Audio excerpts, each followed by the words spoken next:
having seizures when she was just 6 months. And at 6 months old, she had an infection that led to 104 temperature that led us to the emergency room and a 2-day hospital stay to determine the cause, which they determined later was just a fever. Later on, Hailey went on to have more seizures that were fever-induced, which are provoked, so that was not her diagnosis at that point. At 18 months old, Hailey had another seizure that was unprovoked just from carrying her from the tub to the changing table. She stared off, and we called the neurologist, and he said that it was more of an epileptic type seizure. We went in and had her tested and evaluated. She still did not receive her epilepsy diagnosis till she was about 3 years old. So I want to talk to you a little bit about VNS therapy. It's an implantable pacemaker-like device. Now this device itself was indicated by the FDA in 1997 for patients with retractable epilepsy. Okay, so patients that are newly diagnosed with epilepsy typically go to a specialist epileptologist and or a neurologist and will be given the option of trying 1 or 2 medications over a period of time. Once that period of time is exhausted and the patient is still experiencing or having epileptic seizures, then different options are presented to the patient. One of those options is VNS, the other option would be epilepsy surgery. Living in epilepsy as a parent is difficult, it's terrifying. You are worried every single second of every single day. When she's sleeping, we feel comfortable, or if she's had a seizure, we feel comfortable, which sounds crazy and people think we're crazy. But at least we know that she's safe and she's medicated, and it's overwhelming. But it affects everything you do. Hailey is very, very limited on what she can do. She gets triggered outside, she gets triggered by the sun, she gets triggered by overstimulation, hyperactivity. It's difficult. And right now I'm in a very huge struggle to find a school. And that's hard because even the schools don't understand. She can't go to recess, she can't go to PE, she can't go to lunch because it's too loud because she's photophobic. So she has sensitivity to sound, she has sensitivity to light. She's doing very good right now, but it's been very, very, very difficult. Push it out. All the way, keep pushing. There you go. Like I said, this device is a pacemaker-like device. It's indicated for patients 12 years and older, okay, that are experiencing refractory epilepsy, epileptic seizures. The device itself, the pacemaker is placed just like a cardiac pacemaker in the chest. There's a lead wire that we tunnel from the chest pocket up into the neck area where another incision is made, and the placement of the lead wire is placed on the vagus nerve. The procedure itself takes roughly about 45 minutes in an outpatient setting. So the patient shows up prior to the implantation, about an hour and a half. Surgery takes 45 minutes. Probably discharged roughly about 2 hours after, depending on the situation. In March 2013, we went back in the hospital a year after her neurosurgery to be reevaluated. For surgery, she was ruled out as a surgical candidate because at this point her seizures are generalizing, so they're encompassing the entire brain, so that's inoperable. Going into the hospital that month, I said that if she was ruled out, we were going to go with the VNS and call it a day. Vagus nerve stimulator was mentioned to us probably 2 years prior, but it's, in my heart, didn't think it was the answer at that time.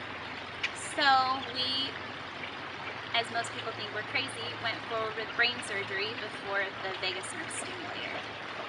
Then, fast forward a year, and we went ahead and installed the VNS last March, and we didn't know if it's successful or not. Most people that have them say it takes a year or so to work, and I'm happy to report to date that Hailey has had pretty much a seizure-free month, almost a year after the vagus nerve stimulator. So I'm hopeful that's the reason.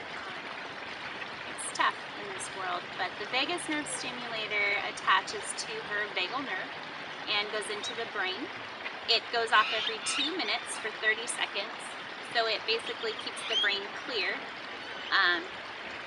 The vagus nerve stimulator has helped her developmentally because I'm assuming the seizures happen a lot, and keeping the brain clear, she can focus, she's talking, she's writing, she's amazing me every day.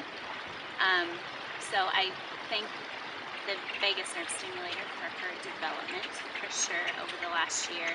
And hopefully now it's the reason for her seizure freedom.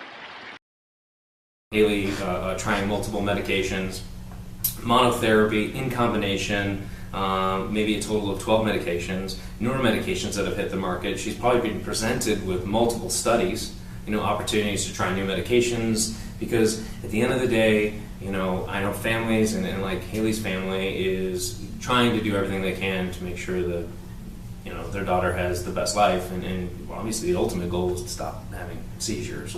But with her trying multiple medications in combination, let's call it 12, and then, third surgery being VNS, so the placement of a vagal nerve stimulator, outside of that, going for even in more depth surgeries that are more, it could have higher risks. There's a laundry list of things when we start opening up, the skull.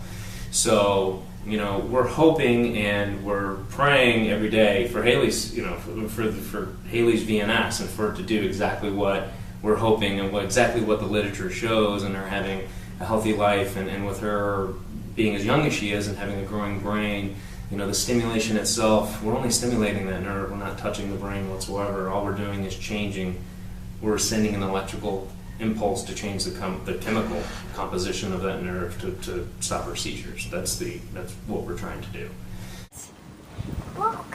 She slept for maybe an hour. hour. Baby. Say hi to Mama, Hailey. Hi, baby. Hello, I'm going for a ride. I'm going for a ride. You going on a ride? Oh. Hey, hi. I enjoyed my ride. Thank you. Hailey underwent 2 brain surgeries. One to place a grid to monitor for seizures. Second was to hopefully remove the area of seizure focus.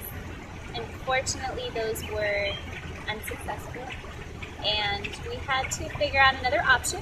There's not too many options when it comes to epilepsy. So I looked into service animals, seeing many around town and talking to several people within my support group.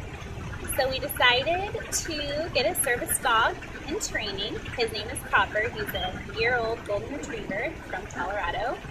Being a parent of an epileptic child, your biggest fear is that they'll have a seizure and you don't know about it. So in my heart, I had the idea to get a service animal so that he would be her best friend, and she would have a purpose to go to school, have some safety device to go to school, and it would make her become more independent. So we looked into companies. We fundraised for over a year and had many, many people the outpouring of support, which is amazing. So we went with a company called Noel's Dogs for Hope out of Colorado. We have a year-old golden retriever that's almost finished with his training with me, and he'll go back to Colorado for 6 months and come back a fully trained ADA service animal. And at that point, hopefully, he will be able to detect Hailey's seizures and let people know. He also can retrieve the magnet for her vagus nerve stimulator, retrieve medication, and obviously alert us, and even push 911 if necessary. So Copper's a very, very important part of our family.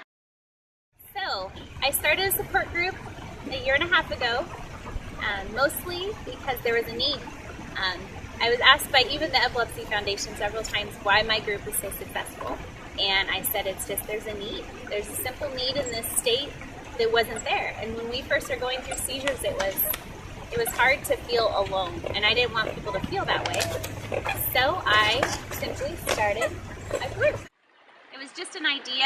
It started very, very small and grew very quickly once word got out. So now I'm happy to report at this day, as of yesterday, 65 members strong. Even reached out to families as far as Ecuador, which is crazy, and we have Ohio and California and other families, because I didn't want to deny families that opportunity to tap into a resource that's so phenomenal. Most of it's done on Facebook so that everybody has access. access to it. And we meet physically as a physical group. Used to be once a month. Now it's been hard. Challenges and struggles get in the way. But we plan to get together for Christmas parties and little events, and when some of our families are in the hospital, we support each other, and it's just been phenomenal. It's a blessing, and it's great to provide that resource for people.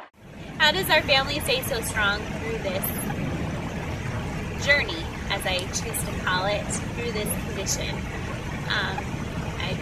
Number one is our faith, our family, our friends, our amazing outpouring of love and support, and my amazing support group that I created, which I don't believe. It's definitely not created by me, and I can't take success for that.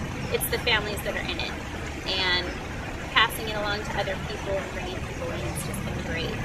I think that's my biggest source of support right there, is what keeps me strong, is that other families understand and they can talk to you about anything, and it's a great resource because people don't understand what you go through and the struggles that you have, and it's been great. Hailey's life moving forward, in my mind, I am hopeful that seizure freedom is always my number one. They highly doubt that that'll ever be, but we could prove them wrong. And Copper being successful and going to school with Hailey, and Hailey having an independent life. Hailey getting married and having children and driving and living on her own, stuff like that would be fantastic.